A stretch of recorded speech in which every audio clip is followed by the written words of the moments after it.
ایک مرتبہ حضرت سلیمان علیہ السلام نے سفر کے دوران ہدہد کو حاضر ہونے کا حکم دیا۔ ہدہد اس وقت موجود نہیں تھا۔ اس کے بغیر اطلاع غیر حاضر ہونے پر آپ کو غصہ آ گیا اور فرمایا اگر ہدہد نے غیر حاضری کی معقول وجہ نہیں بتائی تو اسے سخت سزا دوں گا یا ذبح کر دوں گا۔ حضرت عبداللہ ابن عباس رضی اللہ عنہما سے سوال کیا گیا کہ تمام پرندوں میں سے صرف ہدہد کو کیوں بلایا گیا؟ آپ نے جواب دیا حضرت سلیمان علیہ السلام نے کسی ایسی جگہ قیام فرمایا تھا جہاں پانی نہیں تھا۔ اللہ تعالیٰ نے ہدہد کو یہ خاصیت عطا فرمائی ہے کہ وہ زمین کے اندر کی چیزوں اور زمین کے اندر بہنے والے چشموں کو دیکھ لیتا ہے۔ حضرت سلیمان علیہ السلام کا مقصد یہ تھا کہ ہدہد سے معلوم کریں کہ اس میدان میں کتنی گہرائی میں پانی ہے۔ ہدہد کی نشاندہی کے بعد وہ جنات کو حکم دیتے کہ زمین کھود کر پانی نکالو۔ ہدہد زمین کے اندر کی چیزوں کو دیکھ لیتا ہے، لیکن عجیب بات یہ ہے کہ زمین کے اوپر شکاری کا بچھایا ہوا جال نظر نہیں آتا اور عموماً جال میں پھنس جاتا ہے۔ بہر حال قوم سبا انہوں نے ان بندوں سے چھوٹی چھوٹی نہریں نکال کر میدانی علاقوں کو سیراب کرنے کے لیے ایک مربوط و مؤثر نظام بھی بنا رکھا تھا، جس کی وجہ سے باغات کے سلسلے سینکڑوں میل دور تک پھیلے ہوئے تھے۔ اس زمانے میں یمن تہذیب و تمدن کا گہوارہ تھا جس کی شان و شوکت دیکھنے سے تعلق رکھتی تھی، مگر پھر آہستہ آہستہ وہ قوم مذہبی و اخلاقی زوال کا شکار ہوئی۔ ملکہ بلقیس کی ماں جنات میں سے تھی۔ ملکہ سبا کا نام تاریخی کتب میں بلقیس بنت شراحیل بتایا گیا ہے کہ ملکہ بلقیس کے باپ دادا ملک یمن کے بادشاہ تھے۔ روایت کے مطابق ملکہ بلقیس کی ماں جنات میں سے تھی۔ ان کے باپ نے ایک جن عورت سے شادی کی تھی جس کا نام بلامہ بنت شیان تھا۔ اس کے بطن سے بلقیس پیدا ہوئیں۔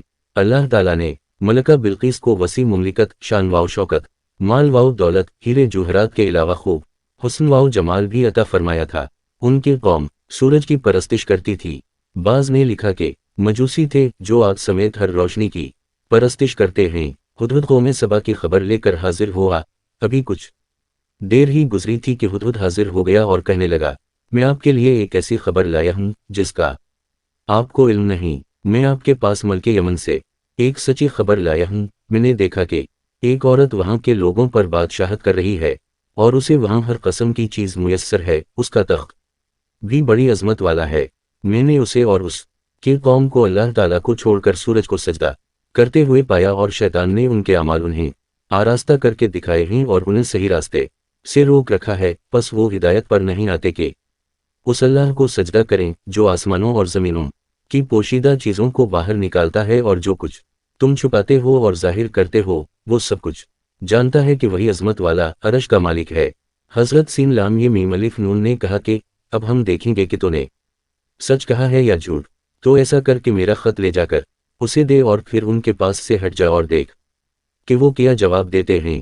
حضرت سین لام یہ میم الف نون کا خط ملکہ کے محل میں ہدہد نے حضرت سلیمان علیہ السلام کا خط لیا اور اڑتا ہوا ملک یمن پہنچا اور محل کے اندر ملکہ کو تلاش کرتا ہوا اس کے کمرے تک جا پہنچا۔ دیکھا کہ ملکہ اس وقت آفتاب کی پوجا کر رہی ہے۔ ہدہد خط اس کے قریب ڈال کر وہاں سے ہٹ گیا۔ ملکہ نے اپنے قریب ایک خط پڑھا دیکھا تو بڑی حیران ہوئی، لیکن جب اسے کھول کر پڑھا تو بڑی متفکر ہو گئی۔ اے اہل دربار، مجھے ایک بڑا اہم اور باوقت خط فلسطین اور شام کے عظیم فرما روا سلیمان علیہ السلام کی جانب سے موصول ہوا ہے، جو مہربان اللہ کے نام سے شروع ہے، جس میں لکھا ہے کہ تم میرے سامنے سرکشی نہ کرو اور مسلمان بن کر میرے پاس آ جاؤ۔